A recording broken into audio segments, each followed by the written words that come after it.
Nasturtiums are just such a beautiful plant to include in your garden. Not only do they come in amazing colors, but their leaf shape is cool. They attract pests to them to avoid them coming to your vegetables, and they're fully edible. What's up? Welcome back to Urban Gardening Canada. My name is Brie and I garden in Ottawa Zone 5. Today I'm going to be taking you through how to grow nasturtiums from seed to harvest. They are absolutely one of my most favorite plants to be growing, and I make sure to include it in my garden every single year, and I'm going to tell you exactly why I love it and how to grow it. So nasturtiums are super easy to grow from seed, and they're perfect for the beginner gardener, or if you have kids that you're gardening with.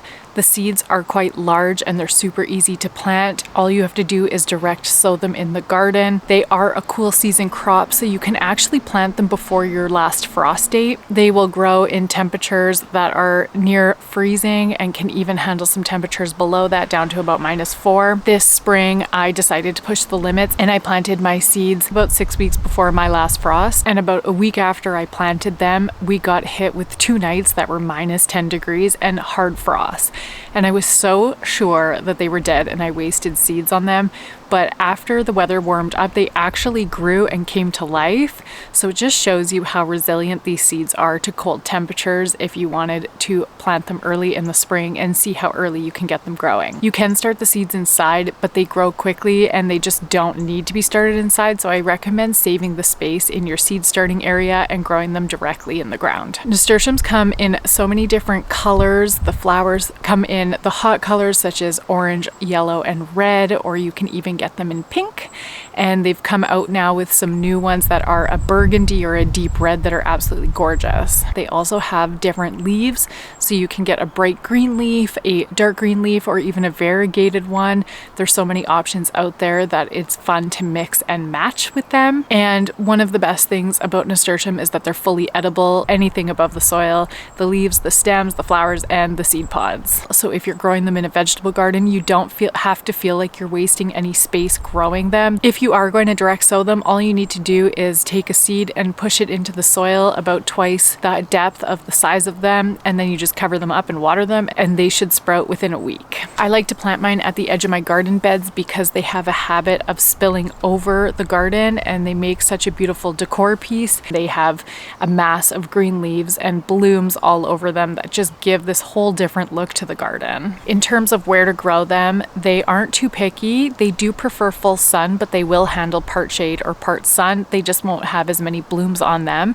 But if you're growing them to eat, it's not as big of a deal. You'll still get a lot of leaves on them. They also aren't picky on the soil type that they grow in, so you can plant them anywhere and not have to worry too much. If your soil is good enough quality for them, they'll still grow. And finally, they aren't drought tolerant, but they don't require a ton of water, so just make sure that you give them the same amount of water that you're giving the rest of your garden. When harvesting your plant, you can harvest any part of it, so you can put the leaves into salads or you can put the flowers in your salad.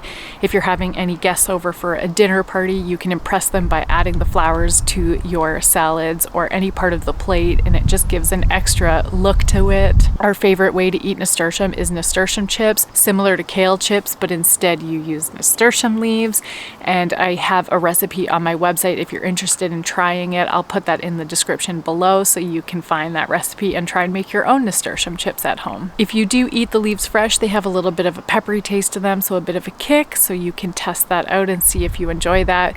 But when you do bake them, that flavor does go away, but they still have a nice unique flavor to them. And finally, you can eat the seed pods.